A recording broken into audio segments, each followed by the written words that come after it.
standpoint, we should probably just update people on a very important development. I know many people have probably been waiting with bated breath, who don't follow these things normally, to get a status update on how the Cowboys did in Thanksgiving. They fucking sucked. I am shocked and appalled that the Cowboys would lose a game. Yeah, you're not Oh my joking. God. We looked great in the first quarter. Man, we came out like gangbusters. I was like sitting there eating stuffing going, yeah. Well, not stuffing because I can't have that now, but turkey and just going like, yeah, it's fucking great. And then we just fucking bombed it for 3 quarters. Yeah, that sounds right. My dad was a huge Cowboys fan. He just been so disappointed the past couple of years. He fucking switched to baseball, so I don't blame him. It's been, it hasn't been great. Curse you, Jerry Jones, I think was his name, was the guy. Yeah, it's still Jerry Jones. The guy fucking refuses to die. With all due respect to the Jones family, I'm sure, you know, I take that back. That's a mean thing to say. I wish him a very long, healthy, prosperous life. I would just like him to stop interfering with what the GM is trying to do. All right, I agree with that.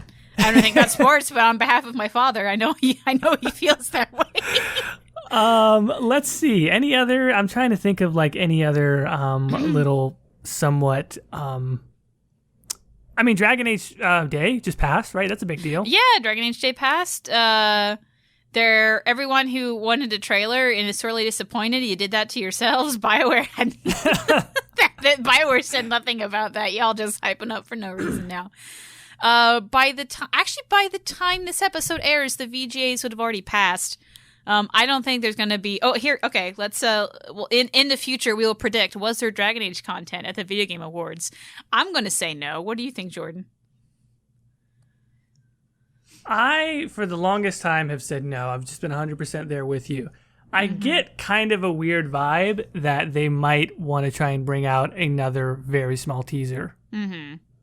The odds on that probably aren't good, but just for fun, I like to make unlikely fun predictions. Also, I'll go ahead and say, yeah, they showed a minute or less kind of teaser thing. See, I think the only reason they were there last year was because they had a slot for Anthem, but they bought a slot too big. So we're gonna get 15 seconds or whatever for Dragon Age. Throw them a bone. I think that's what happened. And since they're not there for Anthem this year, they're not going to be there, and that's my guess. Okay, I can buy that as well. Mm-hmm. No Anthem tease? No Anthem next tease? I mean, what do they have, man? We don't know. Well, we don't know. Have they? I don't think they've officially announced the Anthem next. That was a leak from somewhere. Exactly. Right? That was a Jason Schreier leak. Again, the band is just on fire. But I think now's the time to come out on a big stage and say Anthem, the next year of Anthem is going to be the one. But last year they said in different ways that they are going to be at the VGAs. It's been silenced this year because I don't think they are. So... That's a good point. Yeah, by this time last year, we knew that they were going to be there in some capacity. Mm-hmm. And nothing this year, and people have asked. So yeah, I don't think they're going to be there. But I'll be there watching and making fun of all of the strange things happening anyway, because that's how, as I said wonderfully on the stream, and people have made it into memes now, I eat cringe for breakfast. So... One of my favorite quotes from Ghildirthalen. So when is the day? Is it going to be, well, again, by the time people are listening to this, it will have passed, but it's on December 12th? I think that's a Thursday, isn't it? So this episode comes out right around the time it's actually airing. Oh, that's right. If I'm quick, I might set the audio up out before. It depends. Mm-hmm, mm-hmm. The video version will be late because I'll be gone, but the audio version will be up. Anyway, we should get back to the topic because we've been chatting about bullshit for a long time. That's it. Well, it's very important because we have a great topic today. Today's topic is why Caitie hates gingers. Caitie Ghildirthalen, why do you hate gingers? Well, I don't hate gingers because I myself am part ginger. Oh, but, okay. No, I don't hate gingers. I just hate gingers named Triss. Here we go. Because fuck them all.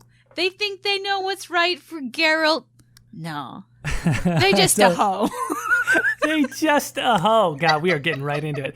So today's topic is actually The Witcher 3, kind of just generally. Yeah. We've both played The Witcher 3. Yes, we primarily stick to Bioware games here, but many people have said that they want us to talk about The Witcher 3. I think it also we should just be very out front. We love talking about Bioware games, but we understand that at least for the next couple of a year plus, maybe, there's not going to be a lot we can talk about, and we've already covered a lot of ground. So we do want to cover a couple of things that we just have a lot of feelings for, and they could just be like special episodes. And it's our show, and we're going to do what we want. So we're going to talk about The Witcher 3 That's today. true. Yeah, I guess where do you want to start? I think it might be helpful to like say our relationship with the game in like how much we've played and like when. Like I have played a little bit of Witcher 1 and I hated it. I haven't gone back to it. Mm-hmm. I did buy some of the books intending to read them, but I have not got around to it.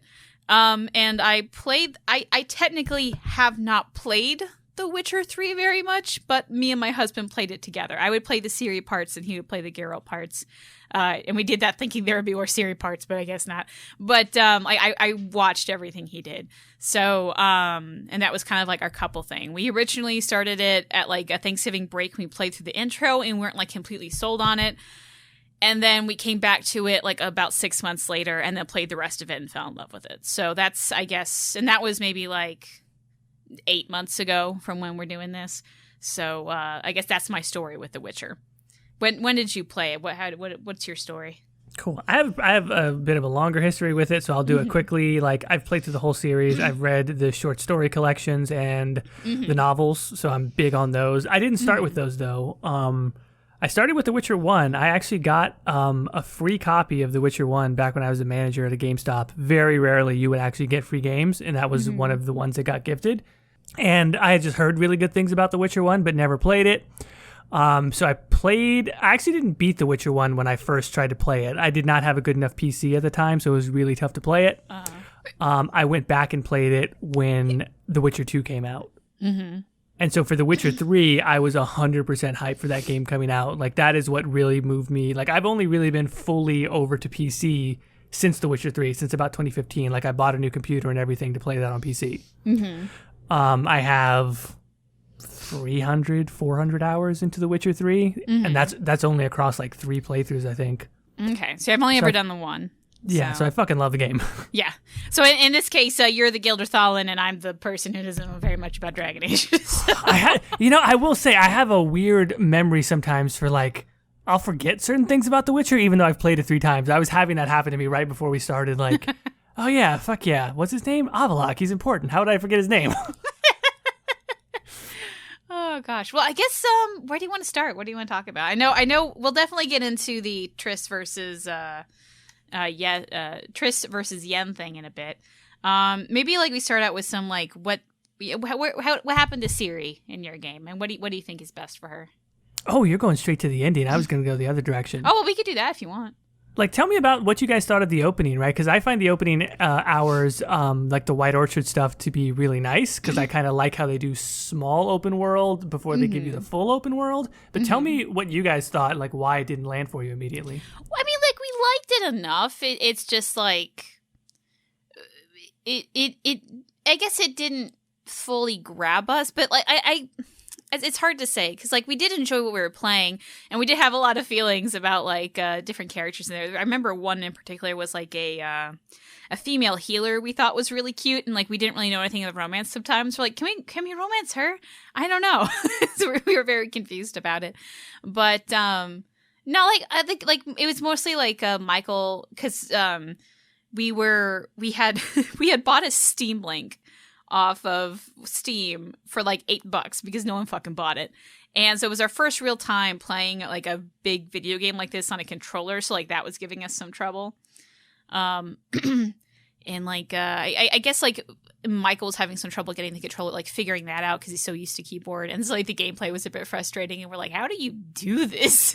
But after we got over that, then we started having fun. And then it was also kind of just like, we played it during a Thanksgiving break we had together when we were just home for a week. And then, like, we were both in school at the time. So we're like, well, we just got to go back to school. And we got really busy. And we just kind of forgot about it. It's like, I don't know. I guess the story didn't really grab us that much because, like, we didn't know who Yen was. And we didn't really care to go look for her. And, like, it took me a little bit to, like, go digging on my own about the story of like, okay, who are these characters, and like kind of reading into the backstory a bit, so unlike the wiki, to be like, okay, I kind of care now. I'll push Michael to do this, and then he got invested too, and I guess that's how we felt. The opening wasn't bad. It was just like, who's going on? What are we doing? Who is this? Yeah, There's so much in her face at once we didn't understand. That's actually a great perspective, and you're not wrong for having that specific thing around Yen, because that's how a lot of people felt. If you hadn't read the books, Yennefer's not in The Witcher 1 or The Witcher 2. Yeah, which surprised me. Like, she's not in those, right? So, like, she shows up as this, like, mythical, oh my god, it's Yennefer character for everybody that knows the books, and for everyone else, it's like, why is this person important? Yeah. So that's a really good perspective on it to have. So yeah, okay. I just kind of wanted to know. I was curious when you said that. I don't know if we want to necessarily go through the plot because it is a long story. Yeah, a lot happened. Here's a fun. Before we get to the main event of Triss versus Yennefer, let's do this: Eskel or Lambert. Oh boy. That's the undercard. Yeah, wow. All right. Okay, so hold on. I can clearly remember who the characters are, but I'm bad with names. Lambert is the asshole and Eskel's the one with the scars, right?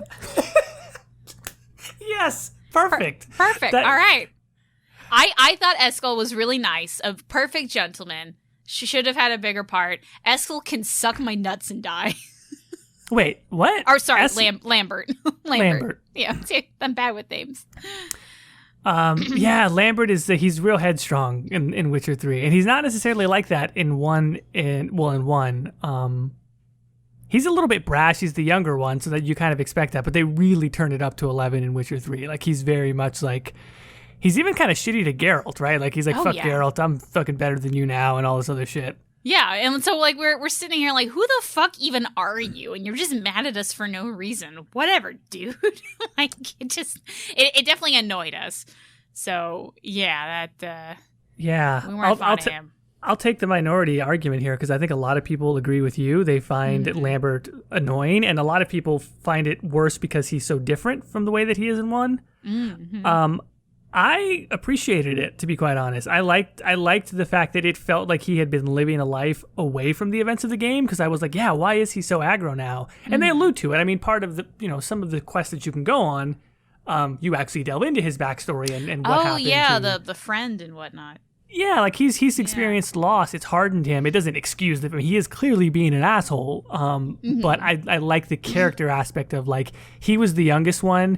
He was always a little bit cocky, but now, like, all the sheen has been rubbed off of him. He's a little bit bitter now, probably before his time, because some bad shit has happened to him.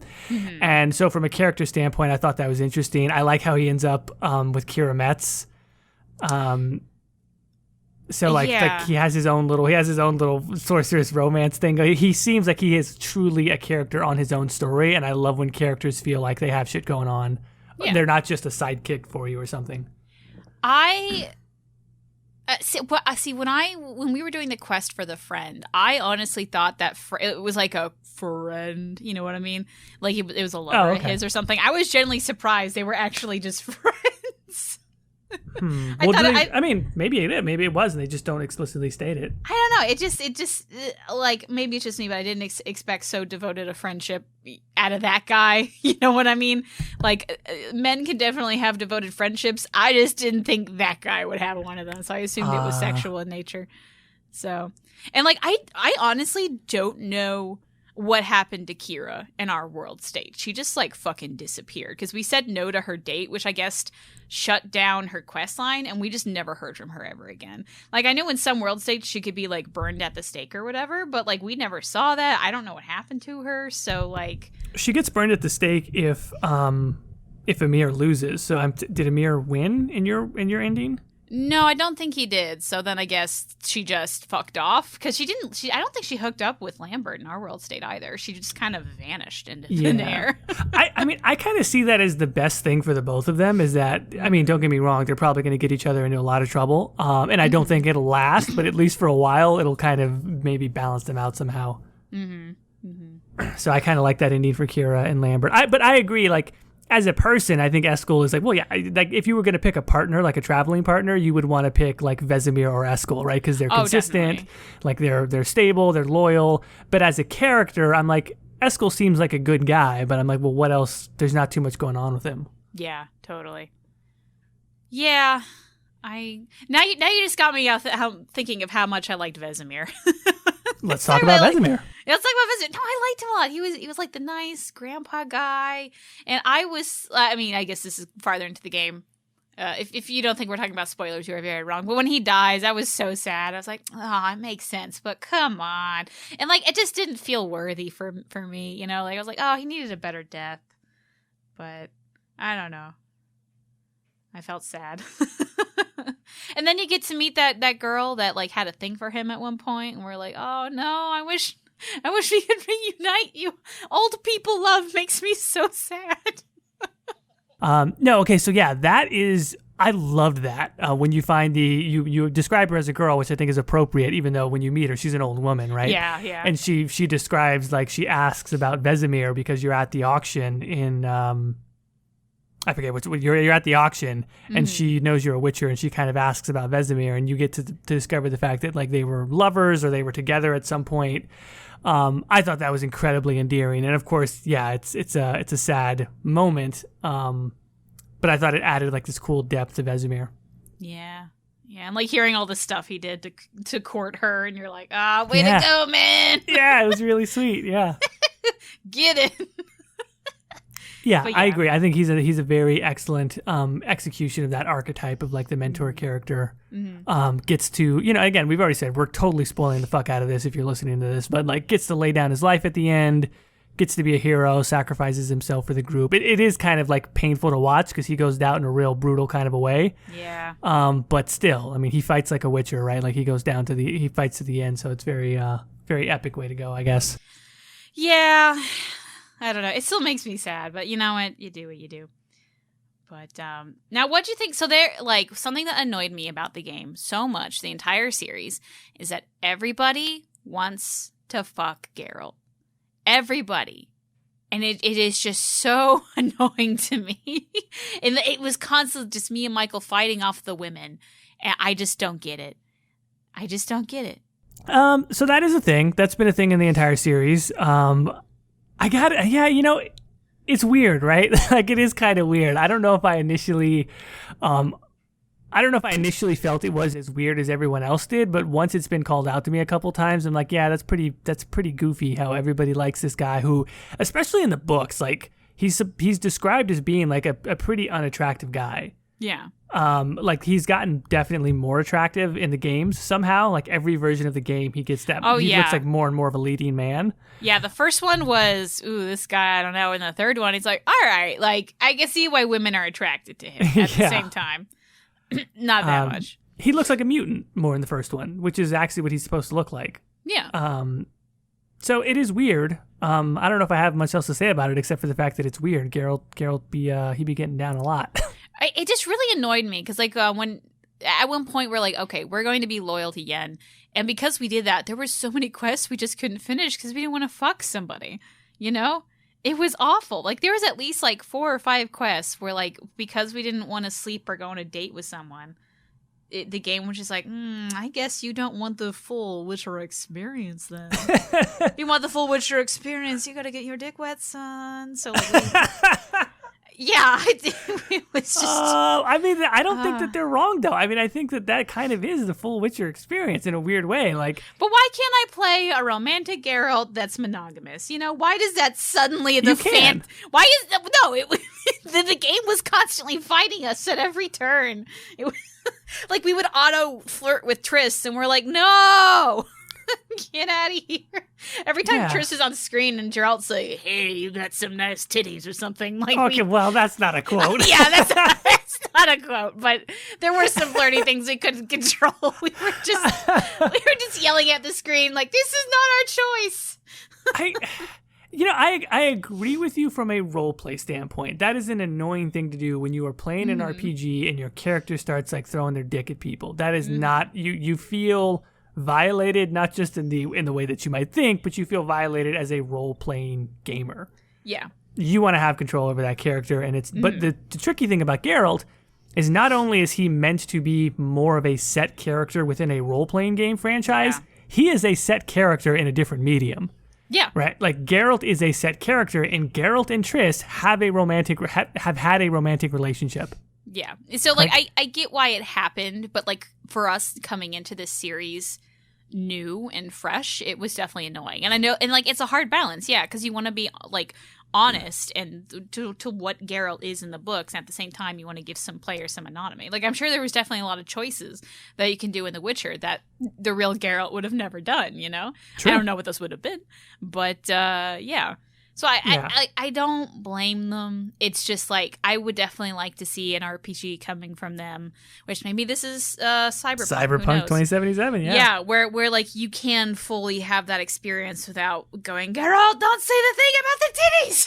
So goddamn Geralt with them titties. No, I completely agree with you also. Like it's a catch-22, right? Like, I have felt the same way playing Geralt, where I kind of want to role play a certain way, but then, like, I'm also thinking, like, well, what would Geralt do? Like, what would Geralt from the books do? And then you kind of end up feeling a little bit stuck. Mm-hmm. It's unusual. It was a unique problem to have, and I think CD Projekt Red did okay. They could have done better, but they did okay at trying to deal with that. I think it's sort of to talk about non-romance. There is this cool sort of running theme in the book of, like, Geralt tries to maintain Witcher neutrality, right? If you've played any of the games, you hear about this concept of, like, Witchers are hired to hunt monsters. They are not supposed to get involved in politics. They're not supposed to be heroic necessarily. Hey, some innocent people are getting robbed on the side of the roads. You maybe kind of, if you're on a contract, you probably shouldn't get involved, according to the Witcher's contract or the Witcher's neutrality rules. But the great thing in the books is, like, it's a running theme of Geralt says he's going to be neutral like a Witcher, but some convoluted situation always pulls him into the thick of it. Yeah. So that's a cool thing from the role-playing standpoint when you're playing the game of, like, well, should I help these innocent people or not? You're breaking Witcher neutrality, but Geralt breaks Witcher neutrality all the time in the books. So yeah, that's kind of a fun thing about the player choices. You kind of get to play a little fast and loose sometimes, and it doesn't totally break canon. Now, because I haven't really played more than once, if you do play by Witcher neutrality rules, does the game punish you for it? I don't actually know. No, not in any kind of significant way. Like, some people will get mad at you or say, you're not being a super goody two-shoes good guy, but not really. Mm-hmm. Okay. Because I think if were I someone who was really into the series, maybe that annoyed me about Geralt, and I wanted to suddenly play Geralt. It was, you finally read the rule book for once, idiot. So that would annoy me if the game punished you for doing that. Because I know Dragon Age sometimes has that, where if you pick the evil route, the game's like, you chose poorly. Yeah. So, well, yeah, okay. So let's talk Ciri now, because I have a lot of feelings about Ciri. I love Ciri. So I feel like what really drew Michael and I into the series is that, like, I really liked Yen. He really liked Geralt. And Yen and Geralt were kind of on this quest to find Ciri, who, like, Yen's kind of the mother figure and Geralt's kind of the father figure. So we thought it was, like, a really cute little family dynamic. So both Michael and I kind of, I think, fell for Ciri a bit in, like, that daughter role. So, like, it was very cute, the two of us playing, like, trying to figure out what was best for our quote-unquote daughter, you know? I remember the one scene where, she's being asked by the, it's not Coven. What's the witch's thing? The guild or whatever? What's it called? The Lodge. The Lodge. There you go. They're being asked by members of the Lodge if she wants to join the Lodge or whatever.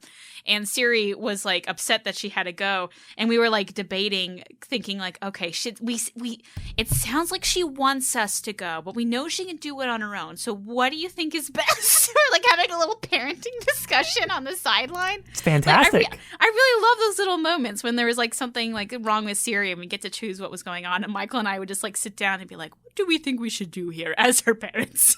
Yeah. And it was really cute. And that's, like, a highlight of the games for me. So are there people out there that, like, don't have that relationship to Ciri or whatever? Like, I don't know. Did you have something similar? I totally, well, I don't know if it was similar necessarily from the parentage aspect of it. I try to sort of treat her, like Geralt is her mentor at the very least. The game explicitly paints him as a father figure. I mean, people kind of reference her as his daughter. I think he even says she's my daughter as like a cover. Yeah, I think he does. As a way, like he's clearly like a father figure or mentor, however you want to think of it. But when you guys discuss like, oh, here's what we're going to do when she goes to visit the lodge, etc. There are a few key moments for Ciri. Have you guys ever looked up like an ending guide or anything like that? Did you look anything up? I have a story on that actually. Okay, so that made me think of that, right? Where like I did the same thing naturalistically. I was sitting there going, it's not best to just protect her all the time. It's not best to just like treat her like a child. And I thought that my decisions in those conversations might have an effect on the ending the first time I played, not knowing. Mm-hmm. And they totally do. Like, I love the fact that when I finally started looking up guides for it, I'm like, oh, wow. Like, the specific things that you say to her, dialogue choices that you pick in crucial moments for her, even though it doesn't spell it out that it's going to affect the ending, it can affect whether she, like, fucking lives or dies. Yeah, really. I remember... So we actually chose to go with her because we really thought she was scared and she was asking us to go. And we're like, okay, we know she could do it on her own, but if she wants us to go, we'll go with her. Like during the cutscene, we didn't say much. We kind of just sat back. We just like, okay, this is her thing. But apparently that's the wrong choice. Yeah, you got to let her do that one. Yeah, so that was like, ooh, fuck. So I try not to look up too much information during when we were playing, and around the time we were in the Icy Nord place. I forget whatever these things are called. But I was like, fuck it, I just want to know what happens. So I looked up the guide, and I had realized, like, oh, fuck, I don't want her to die. Oh, no, what have I done? So I, like, had a panic attack, and I was like, not really, but I was like, oh, God, we gotta make all the right decisions now. Like, I remember when it came to the cutscene where you get to trash Avalok's room. Like, Michael, I knew what we should do, and Michael turned to me and was like, I really hate this guy, but, like, we're supposed to be here on stealth. Do you think we shouldn't do the thing? I'm like, no, trash it! Fuck this guy! He's actually not that bad, but we can't lose Ciri! Yeah. So, you know what's interesting? Like, I love that decision as well. There's a point where she's upset, right? Like, she's mad, and she wants to just, like, take it out in this moment. Like, I am very pleased with the fact that I don't know if I made every right decision, but I got the ending that I wanted the first time I played without a guide, and I got that choice right because in the moment I was just like, fuck it, like, yeah, like, go ahead, like, you, like, it was basically Geralt being more of like a hands-off parent and just being like, you want to fucking take your rage out, like, it's not gonna make a difference one way or another, do what you want, like, go for it. Yeah. And that turns out to be the right thing, right, to sort of let her have her emotions in that moment and not try and tamp her down at that moment. Yeah.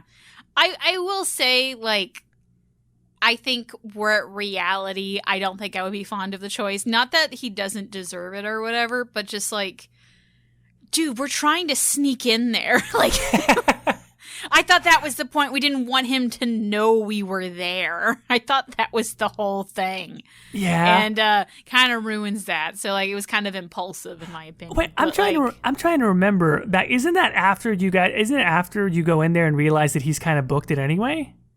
Well, no, he's already, he's not going to be there. You're just trying to find out more information about him. You do meet his elven consort, whatever you want to say. Yeah, I don't know who even the fuck that was. Even at the moment, I'm like, who are you? Yeah, so the cover's blown either way. Someone knows you're there. You're right. I guess you're right, yeah. So that's one thing. But yeah, there's like those little moments where, like, when I went through the first time, I did not know that those were the crucial, having the snowball fight with her. Yeah. I picked that also. Like, I didn't know that was going to be so important, but I love the fact that they put these personal moments in there as a way of, like, helping to decide the ending. Which I think that's kind of the I don't know, but where the game really shines is your interactions with Ciri. Is like, I don't think I would like the game as much as I did if it weren't for that kind of story arc, and then how they handled it with all the decisions and all the choices, and like she'd become like either dead, the Witcher, or the Empress. I think there's some others, I don't remember. But like they handled it so well, and it really made you feel for the characters involved. And like they had some like really earnest emotional scenes. Like when, Geralt finally finds her, but she looks like she's dead, and he just kind of sits at the bed and he doesn't really know what to do. Yeah. Like, that one was like soul crushing for like a little bit, because we're like, we finally found her, and what? She's dead? No. And then just like the pure happiness of like, he just looks so happy when she wakes up. Like it's like these little moments like that, that I think really make the game. And as much as I like the discussion of Triss versus Yen, and I am very I'm a little passionate about it, but like I think the real thing is like, the game is nothing without your interactions with Ciri, and I think that's one thing why I don't like the rest of the Witcher games. Is like, yeah, I fuck women and I kill monsters, okay, but the third game is awesome. I can fuck women, kill monsters, and I gotta go after my daughter. That's what matters to me. Yeah. So. No, I mean, I agree with you. I think the game gains so much from Ciri, and it is one of those things where like, I like The Witcher 1 and 2. I really do. Mm-hmm. I like Geralt well enough. I like Triss well enough. I like Zoltan and Dandelion and Yarp and Zigri and all these other cats. But like, the books have, the novels always had Ciri, Yennefer, and Geralt. Mm-hmm. So it's just kind of weird that the games didn't really catch up to that three-person dynamic until The Witcher 3. Because the books all have Ciri, in different stages of her life, from when she was a little kid to like more closer to the age that she is in Witcher 3. But The Witcher 3 is clearly, without a doubt, the best one, not just from a gameplay standpoint, from a story standpoint, for that reason, because you finally have the trio. Yeah, and I think that's why The Witcher 3 has gotten so much acclaim rather than the other two, is because like that is a very important trio that kind of elevates the narrative a bit. So. Yeah, I agree. It's at the heart of everything, and we can talk more about Geralt and Yennefer in the main event here. But before we get to that big discussion of Triss versus Yennefer, let's go through some of the other ones. Like, what'd you think of Dandelion? that probably described it the best I could. All right. I will say that I hate the name Dandelion, and then for some reason Michael and I were in a restaurant talking, and we're like, I wonder what his name is in the original Polish. And we looked it up, and it was like Jaskier or something like that. I'm pronouncing it way wrong. And we're like, that is such a better name than Dandelion. They should have never translated his name. Oh my god! Yeah, and then it's Dandelion for some reason at certain points in time. It's not Dandelion, it's Dandelion, and I was like, it's just dumb. It's just dumb. They should have never translated that. Anyway, but he was.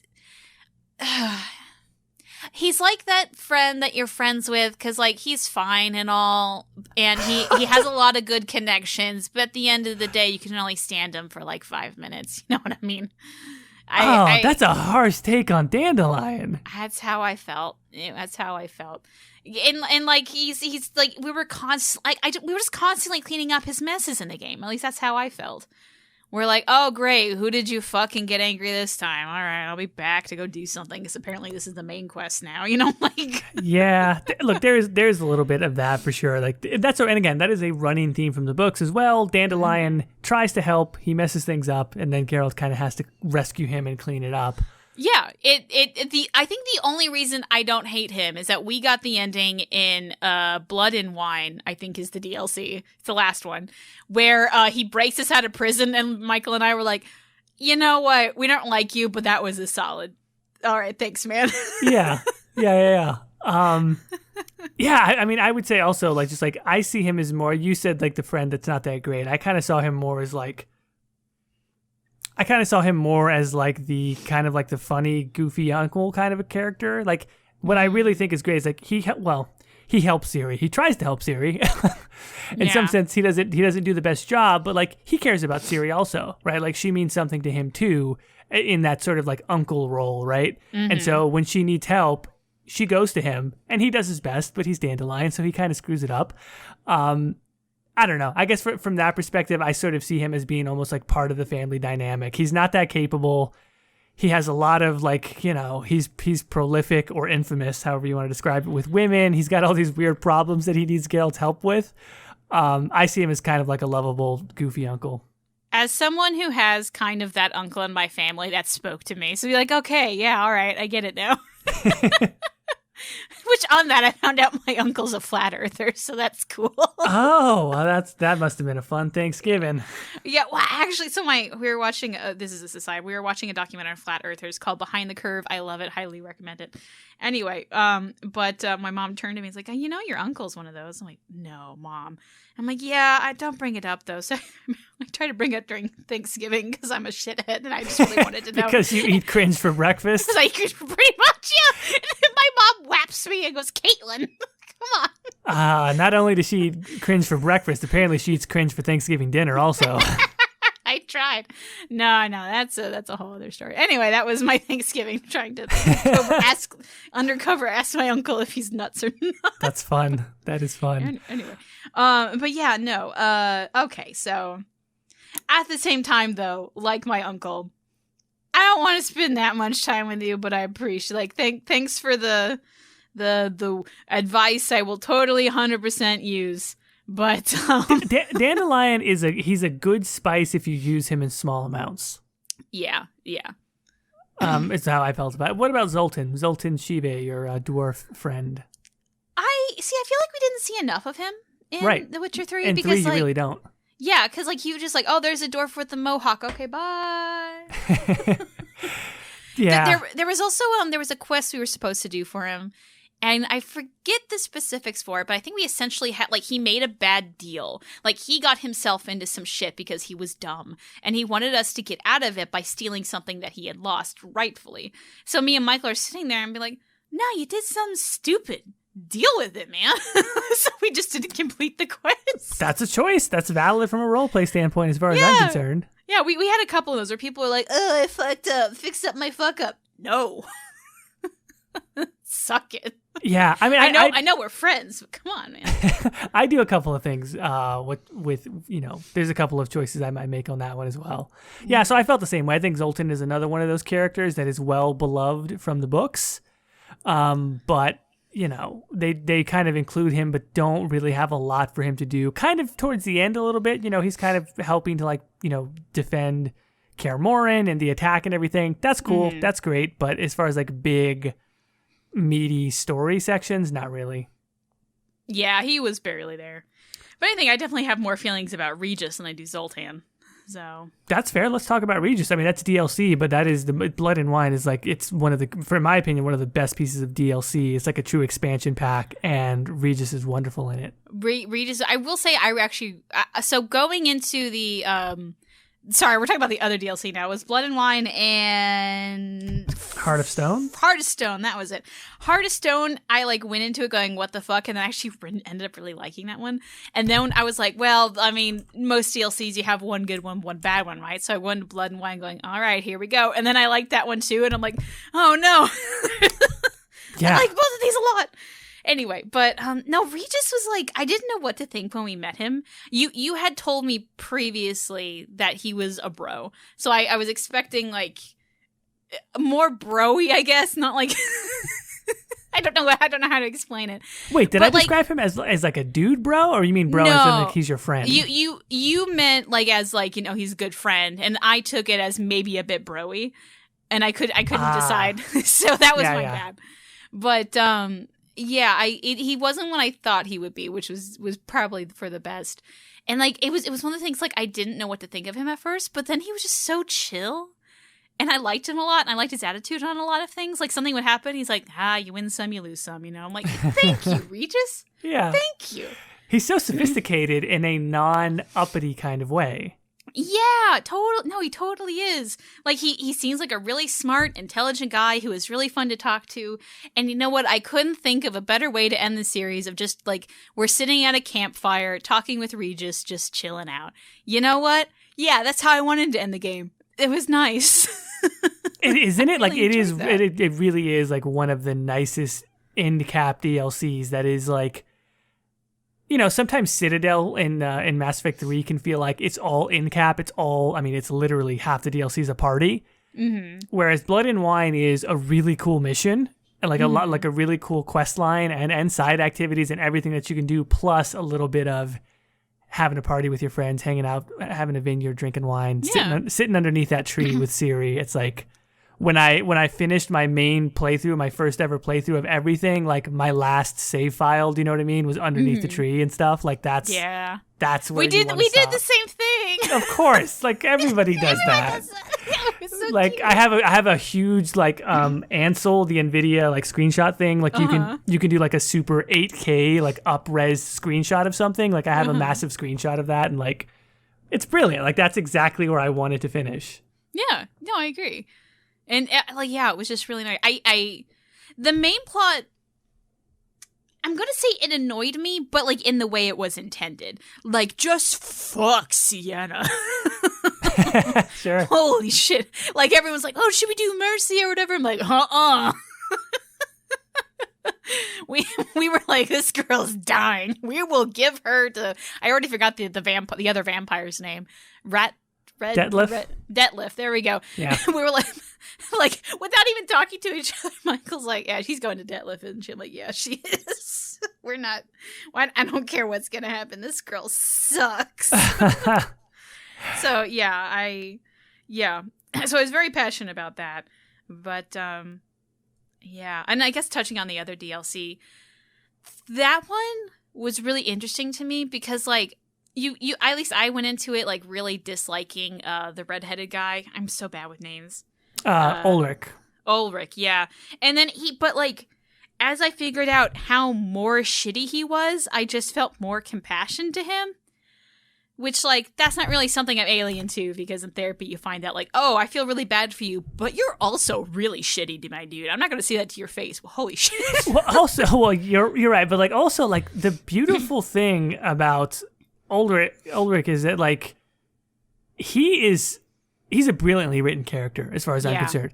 He is set up to be that way. Like you have like he has a character arc, so to speak, but when you really think about it, it's the arc is sort of like what is revealed to you, the player, about him, right? Like the arc is what you think and feel about him, because he's generally pretty static. From the moment Geralt or the player meets him, he's already what he is, but as more about his backstory gets revealed, all of this complexity starts to be shown about him. And I love that. The fact that they set him up as being a major asshole, and he's still a major asshole kind of by the end of it, but you are made to have this compassion for the plight and the fact that Gaunter O'Dim is just, I mean, literally the personification of evil incarnate in that world. Mm-hmm.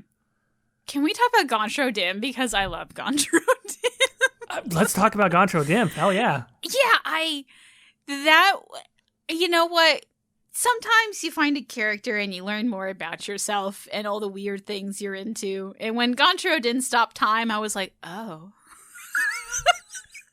Hello. Wait, what? I don't know. I guess I'm attracted to power. I'm not saying like I would do him, but like I was like, okay, I get it. Oh, tell me more. This is weird. He's bald and he's not that handsome. No, he's not hot. No, he's not hot. I won't say that. I'm just saying. What am I saying? No, I guess what I'm saying is the soulless romance makes more sense to me. You know what I mean? Oh, I romanced a god. Oh, no. Who's bald? Oh, no. No, stop. No, stop being so evil. Oh, it's so like... So you're just saying like more like the fact that he is really all powerful and mysterious and sort of like larger than anything else that Geralt has encountered. Yeah, and there's like no answers and you only have questions. You're like, ooh, right. Yeah. Right. Tell me less. Tell me less. That's... Oh man, that makes so much sense now. You're right. Soulless. Just tell me less. You just learned about yourself and you're embarrassed about it. End this game on a cliffhanger, and we'll see you in 8 fucking years. That's why I've been here for so long, baby. Oh. I'm half joking at this point. But that's the entire Dragon Age fandom at this point. Like, oh god, it's so true though. Oh god.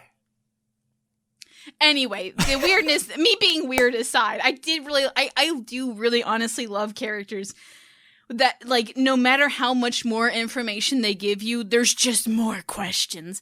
And I think they did it really, really well in that, like, you know, and like I love he had like a little cameo with the spoon lady in the last DLC, Blood and Wine.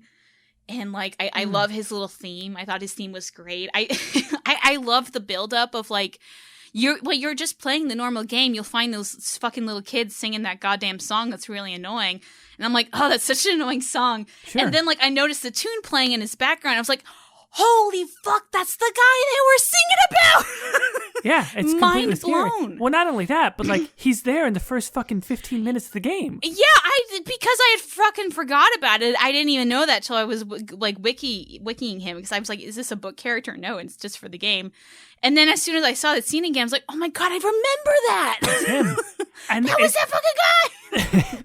He's so like omnipresent in that weird way, right? Where like even if it's you hearing someone sing the theme, and like it unnerved me. So I'm so fascinated by your take on him, because I had a wildly different feeling about Gaunter O'Dim. So you probably had the same reaction as Michael then. Well, like Gaunter O'Dim creeped me the fuck out. Like Gaunter O'Dim got under my skin in a weird way, where like scary movies don't scare me, but what's it called? The Paranormal Activity one? Like a low key, like not suspense, but like an eerie sort of supernaturalism that you can never quite like. It's not the monster. It's like the completely disembodied evil. That unnerves me slightly sometimes in fiction. And like Gaunter O'Dim had this sort of omniscience and like omnipresence about him, and also like this thing of him sort of like he can't die. Like there's really no way to kill him. You kind of end up containing him at the end because there's no way to kill him. Something about him, like the voice actor as well, just creeped me the fuck he did out. Great. See, I didn't feel creepy because in a way, and maybe I'm completely wrong, like he seemed very like simple in that regard of like, just don't take anything from him. Just don't take anything from him. Oh, but he makes it impossible not to take anything from him. No, it's very hard, but just don't take anything from him. And like, granted, as Geralt, you already have the mark, and that kind of sucks. Right. But after that, just don't take a goddamn thing, and you're fine. Just don't let your desires overwhelm you, and you're fine. And that's his game. And you know what? I respect that. I think that's kind of interesting. Oh, he all he does is give people what they want. Exactly. And that's scary, and it's great. But as long as you don't want anything, you're like, you know, like what he. Oh, at the very end of the DLC, because we did it before we got Ciri. He asked, "Do you want to know anything about Ciri?" And we're like, "Nope." Right. Yeah. We don't want a goddamn thing from you. Good day, sir. That's exactly the right answer. That's exactly, and you're right. It's like, what a brilliant character, because you're exactly right. Like he gives people what they want, but like even more specifically, all he's offering you is a shortcut to what you want, right? Like, because in some cases, maybe you could achieve that the long way without a fucking genie, but it's a great thematic sort of tool to be like, here's this character who represents shortcuts. Here's this character who represents an easy way to get what you want, but there's going to be some major consequences for that.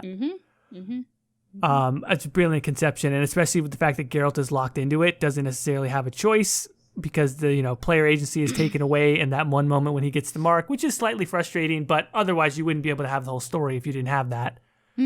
I just found I found him scary as fuck, and I was the first time I was like trying to go through and like solve the riddle of like the mirror. You have to find the water. Yeah. I'm just like, oh god, what do I do? The time's running out. No, I get that. We were kind of freaking out about that too, because we did try to save what's his butt, but or whatever the fuck it was. I forgot the whatever. Anyway, but we are going on like 50 minutes, and so like, how long do you want to go for this one? And also, I will say, like we mentioned this before when we were talking about this topic, we can come back and deep dive on some of these specifically, because I feel like we could deep dive Blood and Wine like a lot. Yeah, I think I will say we'd already had a pretty big deep discussion on Yen versus Triss, so I kind of don't want to focus on that too much because Yen wins. But something we haven't even talked about is actually the main villain, because I think the main villain kind of does a Corypheus for me, where like he's really scary at the beginning, and then for some reason, as soon as he takes his mask off, like all of them, I'm just like, oh, they're fucking dorks. They're dorks. They're dorks. Something about the way they model elves, like it's fine. They look like alien elves, but they look like dorks. So like. Yeah, you're not wrong. I mean, yeah, you're not wrong. I kind of had the same underwhelmed reaction of like, he's not exactly as inhuman as he looks on the outside. Yeah, no, I really think it should have been they kept the mask on the entire time until maybe like one moment right before you're about to kill him. Because then it goes, oh, he's a human dork. You'll never know, like, that's fine. But no, like the entire time he was unmasked, I was just very underwhelmed. And like the boss fight didn't, the boss fight, we were completely calm until there was one moment we had thought that Ciri died because there wasn't like an immediate, oh, she survived. So like... like after we finished the boss, like both of us, at least mostly me, was freaking out like, oh my god, we got the pen in, what do we do? I thought we did everything right. Like we were more worried about that than like anything else with the whatever was going on. And I can't really remember his story that much. Why did he want Ciri? He just wanted the hopping powers. Like I don't know. I think they could use her to like speed about, like basically open up a portal and bring around like the cold. The convergence again or whatever. Yeah, there you go. Yeah, but like, I don't know. I think he kind of suffered a bit of the Corypheus syndrome, where like he's super powerful at the beginning. There was like he wins moment, and then just at the end. I think I was more scared of the weird, ugly witches than they were. You know what I mean? The fucking 3 witches were fucking intense, man. I loved the character design on those. Oh, they were so fucking hideous. The one with like the flies coming out of her eye. Yeah. It's just so nasty. So nasty. But props to whoever designed and modeled those 3, because that was great. Yeah. That was great. Really, actually, a lot of the character designs in this should be applauded. Like, I totally understand why most Dragon Age mods now have like Witcher 3 ports for like costumes and stuff. Costumes and stuff. Because the costumes are great. Like, all the beautiful dresses and all sorts of stuff like that. And, like, I don't know what engine this is on, but it looks great. Yeah, it's a custom engine. So it's in-house. Like, they developed this. I think The Witcher 1 is actually built on a modified version of the Aurora engine, which is what Bioware used. Yeah, which is why there's so many Dragon Age, or Witcher 1 ports to Dragon Age Origins. But, yeah, the CD Projekt Red engine was custom. I think they made it for The Witcher 3. I kind of almost wish Bioware used it because, like, you see those beautiful dresses, and you're like, what could have been at Harlem Shira? I mean, you're not wrong about that, but also just like again, the game came out in 2015, and like the meshes and the I can't remember the there's a technical name for it, but just like when you have like a belt or like a what's it called, like a bandolier or something over an armor, having depth on those 2 separate meshes so that it actually looks like an object on top of an object instead of one thing sort of stuck together. That's really well done in The Witcher. And if you go back to 2015, there is no other game that comes remotely close to having meshes that are that high detailed. Yeah, The Witcher 3 still hands up. I would say that only the hair looks a bit clunky now, but like even that's like really good still. Like just in the design of it, Did you have did you have the Hairworks settings all the way turned up? I don't remember. Because it does turn it down to like a medium by default, because at the time it killed PCs. Because we were playing on a Michael's computer at the time, because like I didn't have the fancy one. He's a little bit older, so we might have not had it all the way up. And then there was also like the Steam Link thing going on. So like, I don't think we were playing it at max settings. So that's definitely something I want to go back to when eventually I get back to that game. Yeah. Wherever that is. But yeah, I will say though, like, because one thing we haven't even touched on is the actual gameplay, which unfortunately I haven't really played it because technically I watched Michael, but like watching him play it, like it was so in depth with like the different oils and like the weapon types of like, do you want silver for this monster or whatever, and then the runes, and then there's like the powers, like there was just so much going on like all the time. Like, you really do use that bestiary. You're like, okay, we're about to fight this thing. Let's go find this thing. What's this thing need? And, like, all the time, like, Michael would say, like, Caitie, I'm about to fight this. Do you remember what's in here? I'd be like, oh, I think you need this rune with the whatever, This oil and this, yeah. So, so I really enjoyed that feature. And like, I will say, like, I know I have kind of a unique experience because I was playing it with somebody, but it's actually really fun to play it with somebody because it's really engaging to try to remember, like, what do you need to do? What are some special things that needs to come up? Oh, I see a monster in the background that he doesn't see. What does he need to know? Like, I don't know. It's just kind of fun to do that. And, like, it's one of the few games where, like, I don't want to say it was backseat gaming, but like it kind of helps to have someone be like, remember, put this oil on, or your oil just ran out. Like, 100%. I was the Navi of the game. I guess. To have like a co-pilot, like totally. Yeah, not many games that like has that, and it's not awful. So like, that's actually really true. So I really I really enjoyed that experience. And if you're someone that has like, because I think it's not uncommon to have like, you know, couples that like one likes to play the game or one likes to watch or maybe like to switch off. But like if you like that experience and you haven't done The Witcher 3 yet together, really try it because it's actually really fun. It's also fun like when you have like opposing opinions on like what you should do next. So you're having a little like couple spat on the couch. You'll be like, no, we can't give the villagers to the whatever. That's super fun. Yeah, that sounds really interesting. And I'll tell you, gameplay wise, I mean, I've played it a bunch. I played it on Death March most recently. Mm-hmm. I fucking love the gameplay of The Witcher 3. I love the combat. Mm-hmm. I have done like a signs build where I really heavily focus more on signs. I've done more of an alchemy build where I focus more on bombs. But I always feel pulled to just do like a straight sword build. I think it's actually a great hack and slash game. I love the very simple set of tools as far as I'm concerned, but a very complex fighting style that you can arrange with them of the half step, the full dodge, and the parry. Like just combining those three forms of defense and then the type of enemies that you face, whether it's monster, human, I can just fucking hack away at shit all day long on The Witcher 3. It's not the hardest game, and some people do criticize it for that, where like even if you play it on the hardest difficulty level, just make sure you dodge a lot, you know, like you'll be able to win. So there's that knock on it, but I don't know. I fucking love it. It's one of my favorite action games to play. Mm-hmm. One thing because this just came up to me, one thing I feel like I need to bring up because it was Michael's favorite character. Michael really loved the Baron. I've been meaning to, thank you, because I kept mentally reminding myself to talk about the Bloody Baron quest at some point, because it's iconic in The Witcher. I wasn't a huge fan of him because I feel like I took the woman's perspective of like, he hit his wife, fuck him.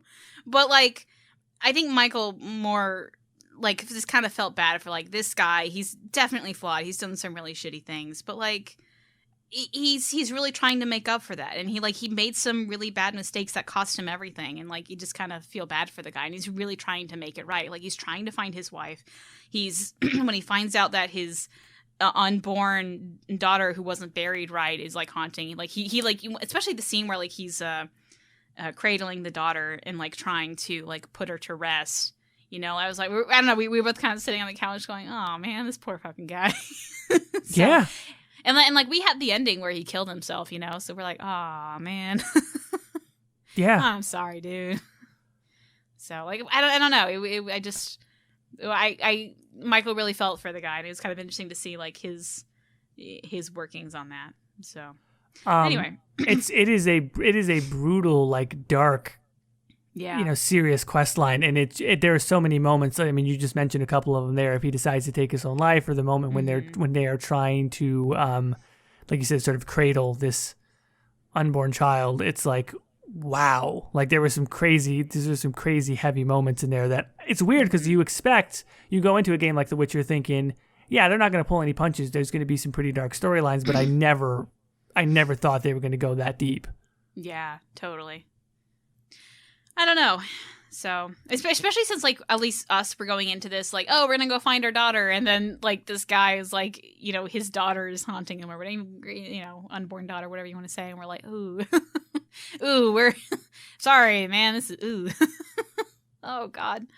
But, yeah. And then, like, the whole, like, because the witches creeped us out. And then, like, the lady, well, I forgot what, his wife was going by another name for a while. I don't know what it was. But, and like we felt for the daughter who was just trying to do it right by her mom. Anyway, yeah. So it was, that quest definitely left us with the, man. Like we just felt really bummed. And then we go to the new city and like we're going, like the main quest is helping Dandelion out. We're like, this is such a 360 as far as moods go. Right. So, yeah. I really think that might have been the darkest main quest. I can see some like side quests or whatever, but like for the main quest, yeah, I feel like that one was one of the darker ones. Yeah, when you leave Velen, you're right. There is, but it's also like kind of desperately needed. Like I remember having that feeling every time. Like when you get done with all that stuff and you're like, let's just get the fuck out of Velen. Like I remember even going back into those same regions for side quests afterwards would make me be like, whew, you feel a little heavy when you ride into Velen. It's like swampy and it's just like not nice compared to, you know, being in the cities or going further north or going to Skellige or something like that. Mm-hmm. So I kind of, I appreciate the change of pace immediately after that, because you're like, whew, like, yeah, I need some jokes. I need something. I wonder if the Hinterlands would have gone over better if you had some quests like that where he's like, you know what? Maybe I do need to get the fuck out of the Hinterlands because I can't take it. Like, I'm just sad. Oh, that's interesting. Yeah. Where, like, you have a lot of, like, because Velen wasn't the first one, but, like, it's the very, what is it, like the second or something? Mm-hmm. So, like, yeah. I don't want to go out talking about Inquisition, but I have thought about that more and more about, like, why the open world stuff doesn't work as well. I think it has to do with, like, they did unfortunately try to straddle, right? It is ostensibly an open world, but it's a map that you have to load into. And I think for Bioware fans, once we load into a map, there is an old instinct of uncloud the map, like see everything. And that just sends you down this, like, 20-hour spiral. Whereas if it was truly open world, nobody says, oh, well, I have to stay around Whiterun in Skyrim, because you can literally just keep walking. Okay, I will say that was Michael, though. He refused to move on to any places until we had explored the entire map and cleared off everything. Until we got to Skellige, and there was a whole bunch of sailing stuff that we had to find. And he's like, oh, fuck that. But because we both hated the boats. But I would say I would differ from that, saying what it really needed was that when you actually, like, dig into the storylines that are in the specific maps, they're actually pretty good storylines and very interesting. You just have to read it. Right. People don't read. Right. People don't read. You don't want to sit. You don't want to. You were just fighting. You were doing something. You're kind of pumped up. Let me go read a novel. Like, I'm not trying to knock reading, but, like, you have to be in a mood. And sitting in front of your computer and reading is not exactly very comfortable. And I think The Witcher did it perfectly in that they had people talk to you. You actually heard people emotions explaining, like, what's going on. Like, there was that one extremely bizarre quest with your horse, and there's just, like, an old lady doing whatever, and she makes you drink something, and now your horse is talking. Like, what the fuck even was that? Yeah. But, like, they had little mini quests like that all the time, and I think that's what Dragon Age needed, because Dragon Age is about the people you meet in their stories, and it's so much more interesting to hear that from the people rather from their journals. And I think that's what they really suffered from. At least that's my opinion. No, I agree with that. That's a good observation. Mm-hmm. So. Anyway, I think we're a little over time, a little bit, but are we really? We teased folks, and now we're gonna make them wait for the Yennefer Triss showdown. I mean, like, we kind of talked about it in one episode, though. I mean, we could talk about it now. Fuck Triss. What's your opinion? No, I think now we should save it, because I don't want to get started now unless okay. We should do another one, and we should just make it the Triss Yennefer showdown. All right. Well, if the people want a Triss Yennefer showdown, we have a whole episode of Triss Yennefer showdown. We can also talk about Shani. We can talk about, fuck. Like I said, fuck Shani. She's nobody. She's wonderful. She's sweet. So is my dog, but I don't fuck her. You know what I mean? Like... Damn, Caitie throwing shots out at Shani. Dang. She's a good friend, but she looks like she's 14. Come on, guys. Like, she does not. No. I don't know. Hashtag shots fired. It's the socks. Is that what it is? That's why? No, I don't even remember the socks. I just remember going, do we have to try not to fuck another girl? Ooh, boy. Anyway. Actually, great timing, right? I mean, this is not actually something that we ever thought of, but I just now realized the Witcher Netflix series is coming out really soon, right? Isn't it in like a few weeks? I have not been following that. I don't know. Witcher Netflix release date December 20th. Wow, are they coming out the same day as Star Wars? I mean, I know it's not a movie, but good Lord, that's interesting. I mean, why not? It's not like they're competing for money. You're right. They're totally not. I just kind of feel, you know what? That's actually great about the Netflix model and the streaming model is you can have stuff like this come out and it's not competing with Star Wars. Yeah. Brilliant. You know what? There's something, hold on.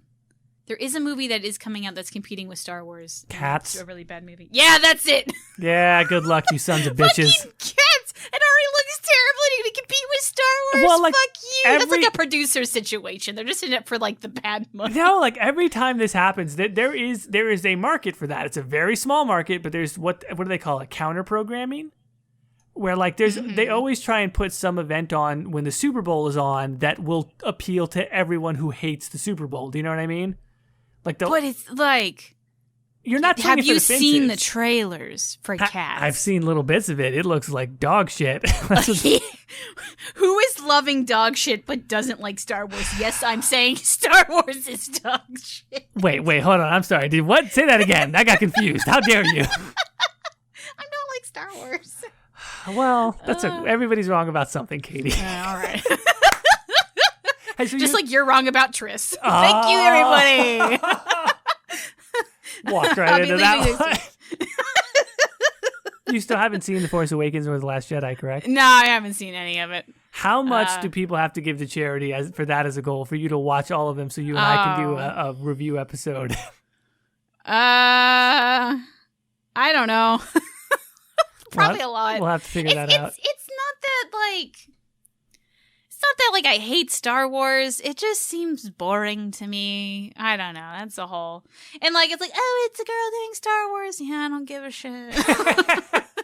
Just because there's a woman in it doesn't mean I'm gonna go fucking watch it. Come on. Laser swords and space magic is still the thing. So yeah, I still have to deal with, you know. And I feel like there's like a lot of pandering. Okay, whatever. That's a whole.